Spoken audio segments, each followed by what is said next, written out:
Oh, avant un message de chérie. Mesaj? Oui. Ki mesaj sa? Ou ka Sandra di kon sa ou ba we? Ou ba sa neke? E di kon sa ki ou papi chérie. M'sonje mwen te reme jonti fel la. M'sonje mouman te pase ou ba we? Ka Sandra? Oui. Non, moun sa kontak sa e ba mwen, non bebe? Bon, e ba koman fe ba pou an? E ba mwen chéri? Bon, sou telefon nou de ba pou? Non, e ba kontak la sou telefon nan, men mesaj la pa pou mwen vreman. Ki sa wap di la? Chéri, ma bon verite, eske m ka bon? Bon, men mesaj la sou telefon nou de ba pou li. Pou ki esi? Telefon de ba pou li? Chéri, tande, ba m ekspliko. Mesaj la sou telefon nan se pou mwen ye vreman. Men, e ba pou mwen mesaj la e. Sou kompren tanjou la. Telefon nan se pou mwen li. Mesaj la sou telefon mwen. Men kontak la e ba kontak pa mwen. Pou ki esi? E kontak li fed li. Bon mwen fed li gen madame?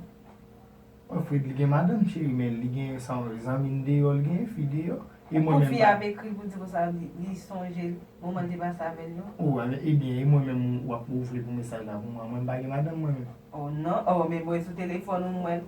Oh non, pa fem sa pa mwen. Ou pou ba m'esplikasyon pou mesaj la, non? Ben chéri, sa e di wap di mwen men mwen pou ka kompren? Bebe tande. E mesaj la, e pou fed li jan wèm zou la.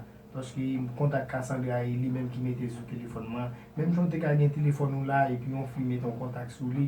Kou yon la moun avoye moun mesaj bayi fi apre kontak la sou li ya. E kon sa Fred li mette yon kontak la sou telefon mwen. Paske l pa avle mette sou telefon ni an pou madan ni. Pa nan problem bayi sa. Ebe sa mwen fe la mbal voye. Mbal kon mesaj sa mbal voye ba madan Fred li. Ou chéri, pou so pa mette moun nan problem nan bebe? Oh. E ba kou mèm wè, koman fè mba di sa? Mèm si sa bebe, lè ki baga ou pa fè ou. Ou sa mba mè reaksyon sa. Mè ou nan mèm baga la tou. Nan mèm baga la, sa ou bezwan voye mesaj bay moun nan. Non, fòm di madan fòt li sa. Fòm di madan fòt li sa. Bon, tou voye. Non chéri. Sot sou mwen. Bebe pa ou li moun nan Non, sot sou mwen ou. Chéri mtou pa ili moun nan pou sou mbete moun nan Ngeta voye sou kontak, sou WhatsApp mwen. Ngeta voye sou WhatsApp mwen. E ma kou mèm liye fòm ka di sa. Ou sou mbete moun nan problem a moun nan chéri? Pa mwen.